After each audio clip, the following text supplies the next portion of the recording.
오늘 말씀 우리 함께 나누기 원하는데요. 기쁨과 성령으로 충만하라. 우리 사도행전 강의 48번째 시간 우리 함께 나눠보도록 하겠습니다. 지난주 바울의 설교로 비시디아 안디옥에 있는 많은 사람들이 복음을 듣게 되고 영접하게 되고 다음에 안식일에 꼭 다시 와서 말씀을 전해주세요라는 그러한 내용에 대해서 함께 나누었습니다.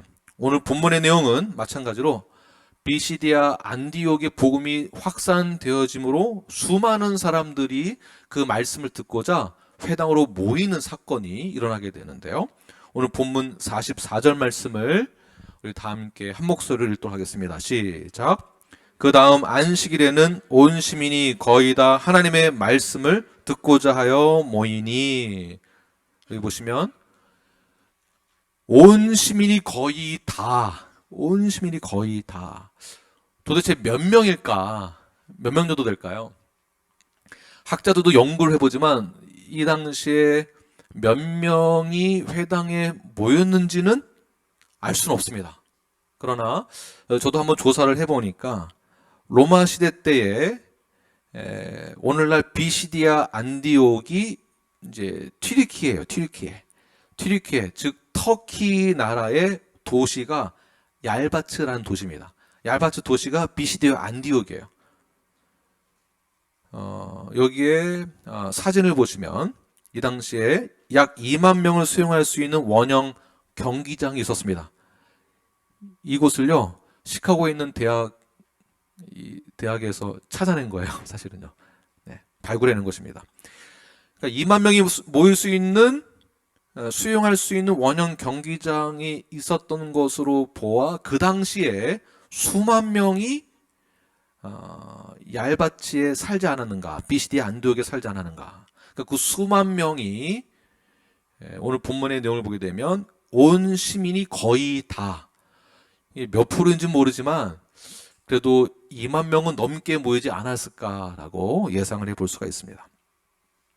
일주일이 지난 뒤 안식일에 온 시민이 거의 다 말씀을 어떻게 해요? 말씀을 듣기 위해서 자발적으로 찾아온 것입니다. 자발적으로.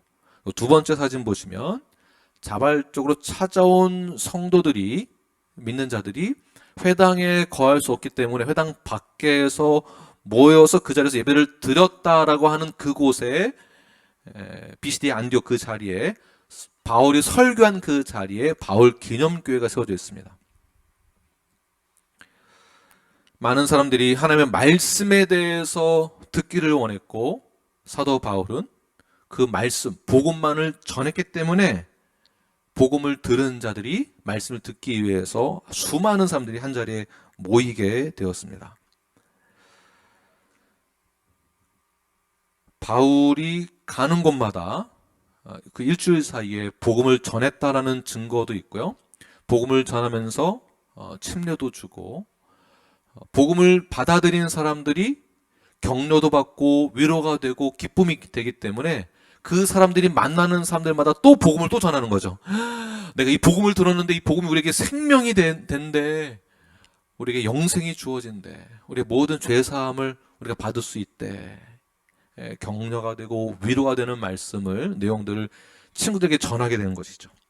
가는 곳마다 복음을 전하게 되고, 그리고 바울은 가는 곳마다 관심을 끄게 됐습니다. 가는 곳마다 관심을 받는 거예요. 가는 곳마다 환영을 받습니다.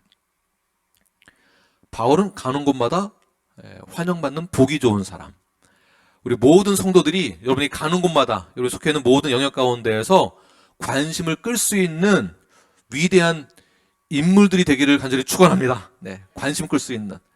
이렇게 너무 샤이해가지고 이렇게 있는 것보다는 관심을 받는 거예요. 참 보기만 해도 좋은 사람, 나에게 위로의 말을 해주는 사람, 나를 격려해주는 사람, 나에게 새 생명의 메시지 전해줄 수 있는 사람, 참 관심 있는 사람이죠. 관심을 끄는 사람. 이렇게 여러 갖고 있는 하나님 우리에게 전해주신 공의적 속성을 통해서 많은 사람들에게 인자함으로, 사랑으로, 긍휼함으로 다가가서 많은 사람들에게 위로자가 될 수 있는 피스메이커가 되는 저와 여러분이 되기를 바랍니다.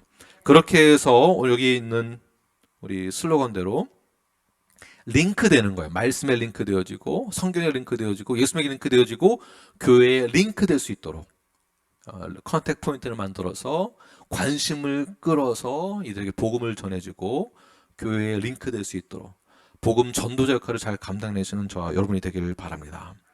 자, 이렇게 사람들이 모일 수 있었던 것은 바울이 특별해서가 아니었을 것 같아요. 그냥 바울이 특별해서, 바울이 말을 잘해서, 바울이 훌륭해서 라기보다는 우리는 이것을 이렇게 해석을 해야 합니다. 바울 때문이 아니라 바울이 전한 메시지 때문이죠. 다시 말해서 말씀의 능력이 있었기 때문에, 복음의 능력이 있었기 때문에 수많은 사람들이 자발적으로 모인 것입니다. 자발적으로 모인 사람들은 모여서 말씀을 듣기 위해서 모인 것이죠. 그렇게 자발적으로 말씀을 듣기 위해서 모인 곳을 교회라고 하는 것입니다. 자발적으로 말씀을 듣기 위해서 모인 곳, 그것이 교회입니다. 모였을 때를 교회라고 보는 것이에요. 그것도 자발적으로.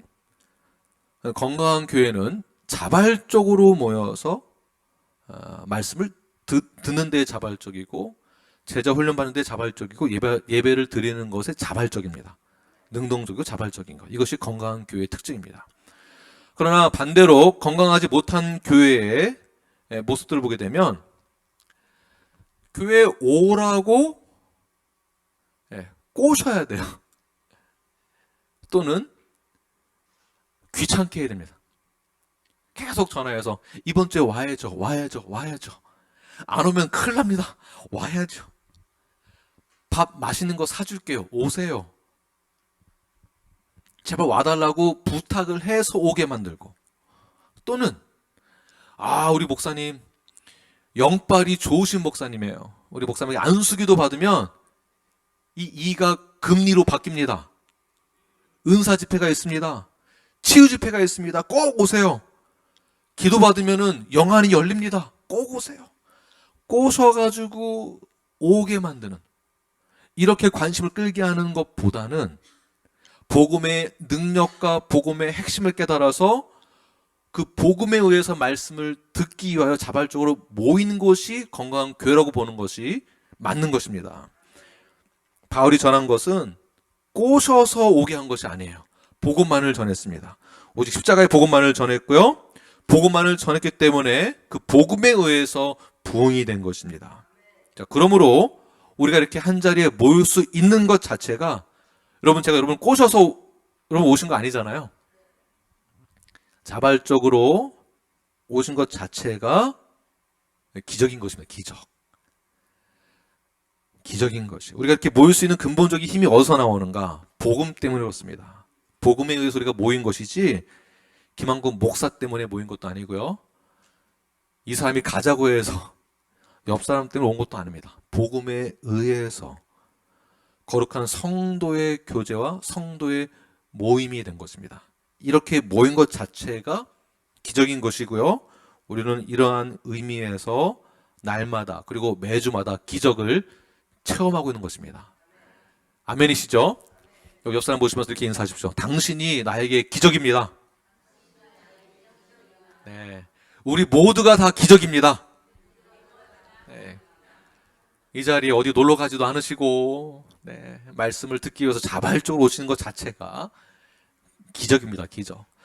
주일날 오전에 제자반이 9시 50분에 했는데, 제가 9시 50분에 오십시오 했더니 9시 45분에 자발적으로 제가 5분 일찍 와라 이런 말씀도 안 드렸는데 자발적으로 오셔서 숙제도 다 해오시고, 질문하면 질문하는 대로 답변도 잘 하시고, 얼마나 자발적으로 잘 하시는지 모릅니다. 이렇게 자발적으로 하시는 거예요. 자발적인 모임을 이루어 나가시는 여러분들 되길 바랍니다. 자발적으로 제자훈련에 참여하시고요, 제가 강요해서 잔소리를 많이 해서 참여하는 것이 아니라 자발적으로 참여하시길 바랍니다. 자, 그렇다면 복음의 기적을 체험하는 자들의 삶은 어떠한가? 오늘 본문에서 이렇게 말씀하고 있습니다. 47절, 48절 말씀 함께 읽겠습니다. 시작. 주께서 이같이 우리에게 명하시되 내가 너를 이방의 빛으로 삼아 너로 땅끝까지 구원하게 하리라 하셨느니라 하니 이방인들이 듣고 기뻐하여 하나님의 말씀을 찬송하며 영생을 주시기로 작정된 자는 다 믿더라. 아멘. 복음의 기적을 체험한 자들의 삶의 모습, 특징이 있는데 이방인들에게 빛이 비춰졌습니다. 유대인들에게만 주어지는 그 복음이라고 믿었던 것이 나에게도 이 복음이 주어진다고 믿어지니까, 나에게도 새 생명이 주어진다라고, 기회가 주어진다고 믿게 되니까 이들이 갖고 있었던 태도가 이렇습니다. 48절 보게 되면 처음에 말씀을 듣고 기뻐하고 찬송하며 믿게 된 것이에요. 듣고 기뻐하고 찬송하고 믿게 된 것. 자, 복음을 받아들인 자들의 적극적인 표현이 어떻다고요? 듣고 기뻐하고 찬송하고 믿더라. 적극적인 표현이에요. 자, 듣는 것. 말씀을 들었으면, 복음이 나에게 들어온 것을 믿는다면 기뻐하게 되고 찬송하고 믿는다. 우리가 말씀을 가까이 했을 때에, 말씀을 들었을 때 우리의 삶이 변화가 생기는 것입니다. 교회에 다닌다고 해서 변화가 되는 것이 아니라 말씀을 가까이 했을 때 변화가 되는 것입니다. 그러니까 교회에 출석하는 것에 대해서 의미를 가질 때 출석만 하는 것으로 내가 할 일 다 했다라고 생각하시면 절대로 안 됩니다. 나는 예배 드렸다만이 아니에요. 말씀을 내가 가까이 하고 있는가, 듣고 있는가, 그 다음에 기뻐하고 있는가, 찬송하고 있는가, 실제로 내가 믿고 있는가. 이 네 가지가 오늘 본문에서 믿는 자를 갖고 있었던 자세이고 태도였습니다. 자, 말씀을 듣고 기뻐하고 찬송한다고 했는데, 말씀을 듣고 기뻐하는 자들이 찬송한다고 했을 때는 그 찬송하다가 말씀을 존귀하게 여긴다라는 뜻이 있습니다. 말씀을 존귀하게 여긴다. 말씀을 가볍게 여기지 않고 소중하게 여긴다라는 것이죠. 그래서 우리가 믿는다라고 했을 때 믿는 자들이 갖고 있는 이 자세가 어떠해야 되냐면 항상 기쁨이 있고 감사가 있고 찬양과 영광을 돌리며 말씀을 가까이 하는 모습이 있어야 되는데, 기뻐하지 않는 자들의 모습을 보게 되면 말씀에서 멀어져 있는 것을 볼 수가 있습니다. 다시 말해서 말씀에서 멀어져 있으면요, 기쁨도 없고 감사도 없고 평강도 없고 하나님께 영광 돌리는 것도 예배도 점점 사라지게 된다는 것입니다. 우리가 믿는다라고 하는데 기쁨도 없고 평강이 없는 사람들의 모습을 보게 되면 말씀에서 멀어져 있는 것을 확인할 수 있게 되는 것이죠. 그런데 이 말씀을 듣는다, 말씀을 존귀하게 여긴다. 네, 저희 다 존귀하게 여기고 있습니다. 말씀을 누가 그렇다고, 저는 말씀을 싫어해요, 말씀을 소중히 여기지 않습니다 라고 누가 그렇게 얘기하겠습니까? 근데 우리 내면에, 우리의 습관 속에 이런 것이 점점 이렇게 많이 생기는 것 같아요. 스마트폰이 저희들에게 주어졌기 때문에 언제든지 내가 원할 때 말씀, 설교를 들을 수 있고 볼 수 있다는 생각 때문에 오히려 더 이 말씀을 터부시 여기는 경향이 생기고 있는 것 같습니다. 말씀이 너무나 가까이 나에게 와 있다고 생각을 하니까 너무나 쉽게 여기게 된다는 것이죠. 언제든지 들을 수 있다고 생각을 하니까 나중에 듣지 뭐, 나중에 보지 뭐. 말씀을 존귀하게 여기는 것이 아니라 말씀으로부터 점점 멀어지게 되는 것, 가볍게 여기게 되는 것. 말씀을 가볍게 여기게 되는 순간, 그때부터 영적으로 병들게 되어 있습니다. 믿는 자들의 삶이 그렇습니다. 말씀부터 멀어지게 되면 영적인 병에 걸리게 됩니다. 영적인 병에 걸리게 되면 말씀을 듣는 자리에 있어도 말씀이 들리지 않는 거예요. 지금 이 자리에 계시지만 전혀 말씀이 나에게 들어오지 않습니다. 영적인 병에 걸렸다는 것입니다. 말씀이 들리지 않으니까 존귀하게 여기지 않으니까 말씀의 은혜를 받지 못합니다. 말씀의 은혜를 받지 않게 되면 어떤 현상이 일어나는가? 김학국 목사 말씀을 잘 전하나 못하나 평가하게 됩니다. 평가하는 거예요. 계속. 말씀에 불평하게 되고요. 나중에는 어떻게 될까요? 말씀을 거부하게 되는 것까지 일어나게 됩니다. 사랑하는 성도 여러분, 하나님은 어디에나 계시는 분이세요. 하나님의 편재라고 하는데요. 편재성. 옴니프레전트라고 합니다. 옴니프레전트. 하나님 모든 시간과 공간과 모든 장소를 초월하셔서 어디에나 계시는 충만히 현존하시는 분이 바로 하나님이세요.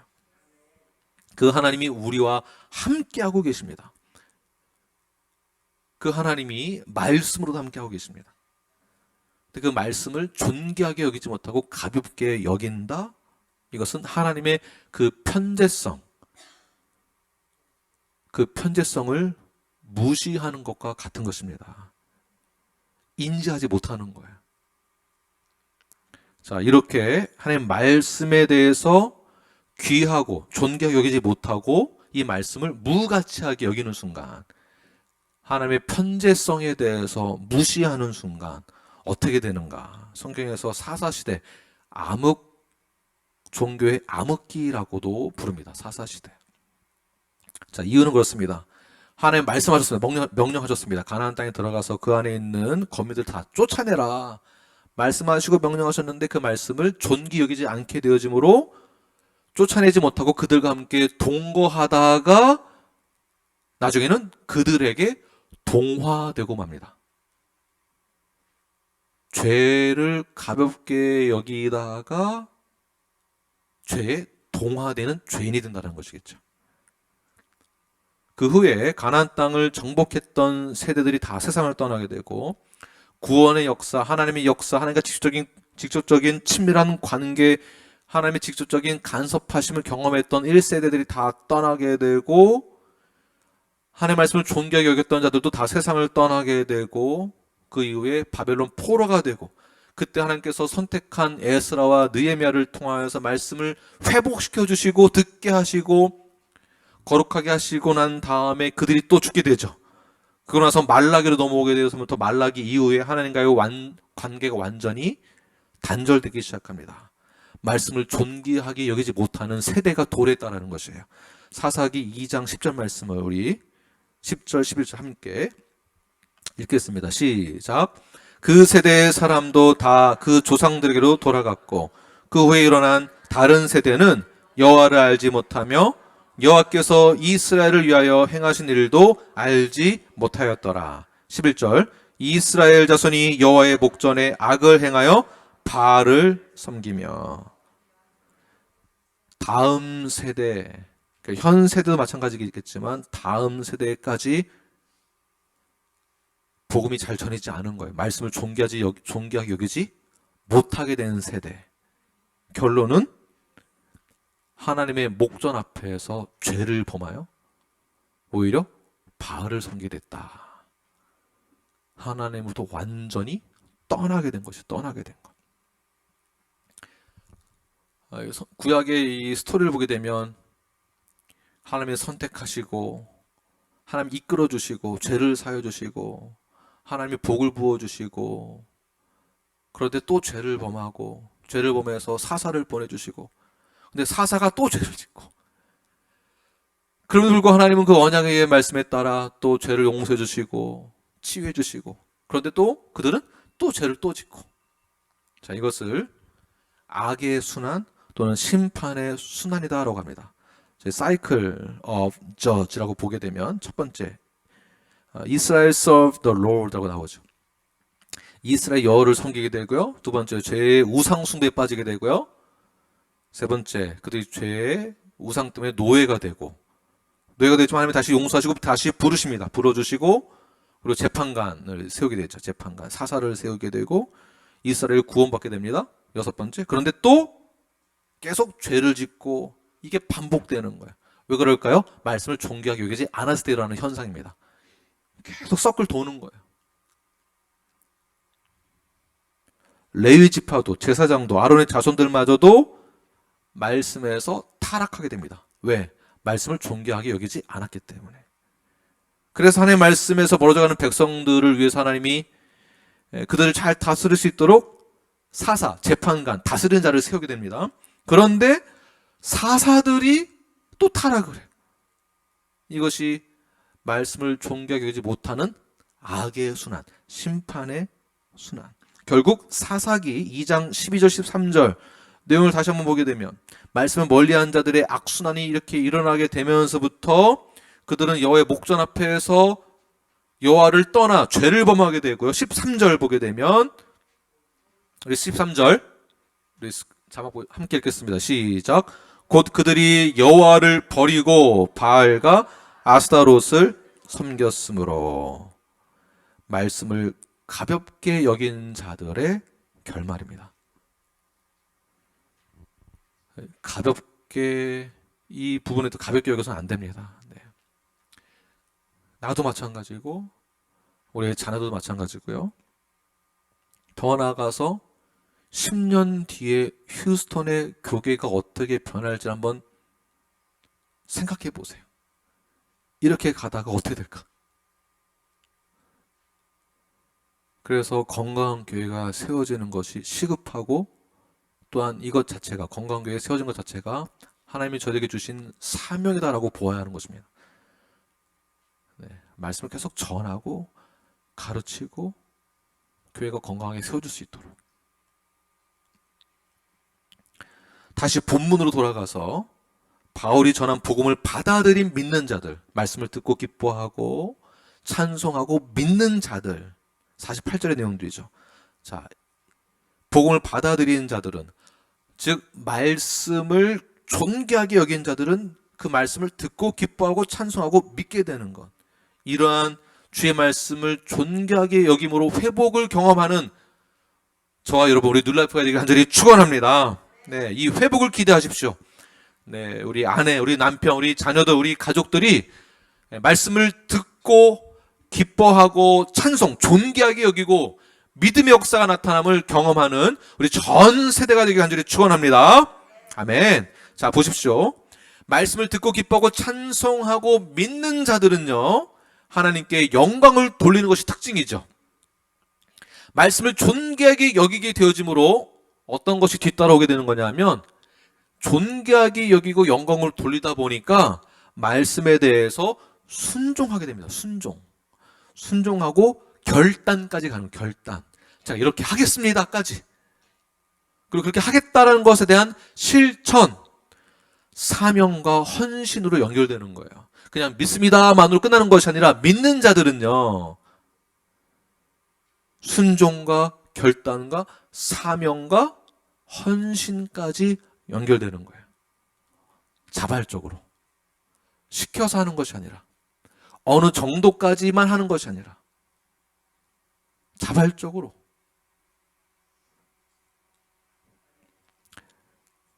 다시 반대로, 말씀을 존귀하게 여기지 않는 자들, 겉으로는 믿는다라고 하나, 속으로는 자기 이익만 챙기고자 하는 자들, 말씀을 존귀하게 여기지 않는 자들, 악순환, 죄의 악순환, 심판의 악순환을 겪고 있는 자들은 어떠한 모습이 계속 드러나는가?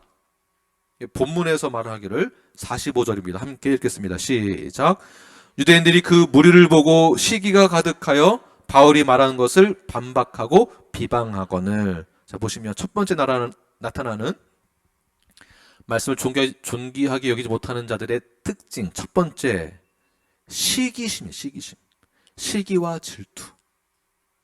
치, 나보다 더 이뻐? 우리 자매님들 이런 거 조심하셔야 됩니다. 나보다 더 이뻐?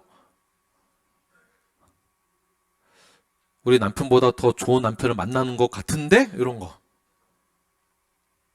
나보다 더 좋은 백을 들고 다녀? 나보다 귀걸이가 더 커? 이런 거 조심하셔야 됩니다. 네, 남편들은요, 남자들, 다양한 시기 질투. 내 차보다 더 좋아? 내 차보다 더 커? 자, 이런 거는 일반적인 거고요. 여기서 나타나는 시기심이요, 아주 단순한 것도 많이 있습니다. 남자들도 역시 나보다 더 장사를 더 잘해? 사업을 더 잘해? 나보다 더 말을 더 잘해? 이런 것에 시기심 한번 생기기 시작하면요, 아무런 이유 없이 상대방이 그냥 싫어지는 거예요.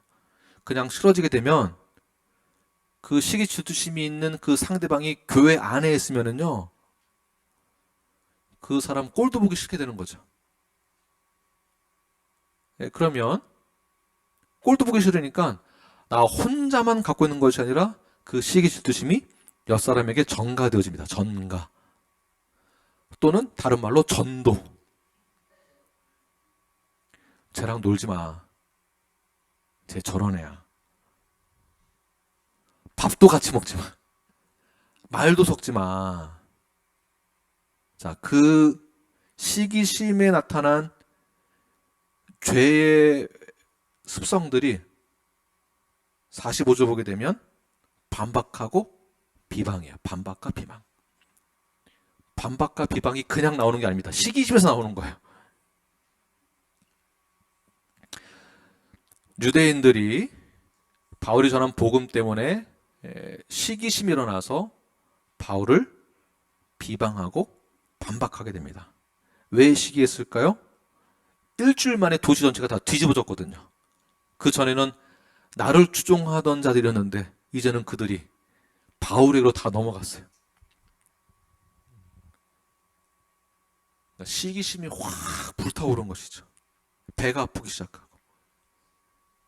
그래서 악성 루머를 퍼뜨리죠. 전가 전도. 악성 루머를 퍼뜨리면서 하는 말, 반박, 비방. 반박하다의 뜻은 반대하는 말, 회방하는 말. 다시 말해서 이건 주석에 나오는 내용을 제가 그대로 설명합니다. 예배 모임이나 교제 모임은 방해, 공개적인 적대 행위라고 써 있습니다. 공개적으로 적대 행위하는 거예요. 야, 김한권 목사하고 놀지 마. 말도 섞지 마. 그 교회 가지도 마. 그 교회 그런 교회 이렇게 되는 거예요. 적대적으로 비방한다는 것은 욕하고 저주하고 비난하는 것. 자, 반박하고 비방하는 자들이 어떤 자들입니까? 선민사상을 가진 자들이죠. 하나님께 택함을 받은 자들, 믿는 자들. 그러나 그들은 말씀을 존귀하게 여기지 못하는 자들이었습니다. 예수를 믿지 않는 자들, 하나님의 은혜 안에 거하지 않는 자들에서 나타나는 모습이 더 나아가 어떻게 또 나타나는가? 정치적인 모습이 나타나는데요. 50절 말씀 함께 읽겠습니다. 시작. 이에 유대인들이 경건한 귀부인들과 그 신의 유력자들을 선동하여 바울과 바나바를 박해하게 하여 그 지역에서 쫓아내니. 이 50절 말씀이 별거 아닌 것 같아도요, 아주 심각한 것입니다. 신의 유력자란 공권력을 가진 권력자를 뜻하고 있고요. 그들을 선동해서 박해하는데, 뭐 박해했나 보다 이런 게 아니에요. 이런 박해를 안 당해본 사람들은 모르는 거예요, 이건요. 이게 어떤 박해냐면요, 더 깊이 들어가면 고위층 부인이 등장하게 되는데요. 고위층 부인이랑 정치적인 면에서, 종교적인 면에서 아주 막강한 영향력을 끼칠 수 있었던 아줌마 부대입니다. 아줌마 부대. 자, 심지어 스미르나라는 튀르키의 도시 중에 하나가 스미르나, BCD의 안디옥 옆에 스미르나라는 도시가 있습니다. 지금도 있는데요. 스미르나 도시의 과거의 어떤 역사의 내용을 보게 되면 BCD 안디옥의 고위층 여자들은 로마 황제에 의해서 행정관이나 주요 경기의 대회장으로 임명되었지만 스미르나에서는요, 이 지역에서는 막강한 여성 권력자들이 회당장으로 선출되기도 했습니다. 회당장으로. 최초의 여성 회당장. 막강한 저력을 갖고 있는, 권력을 가지고 있는 여성. 우리 김병삼님 좋아하실 줄 알았는데 안 좋아하시네요. 네. 이렇게 유대 종교 지도자들과 귀부인들이 유력한 지도자들에 의해서 바울에게 압력을 가하는데, 정치적인 압박과 압력을 받아서 현재 나의 위치를 박탈당하면은요, 이 사람이 어느 정도만 박탈당하고 다시 컴백할 수 있도록 기회를 주지 않죠. 다시 컴백하지 못하도록 완전히 끝장내버리는 거죠. 모든 걸 다 막아버리는 거예요. 모든 걸 다.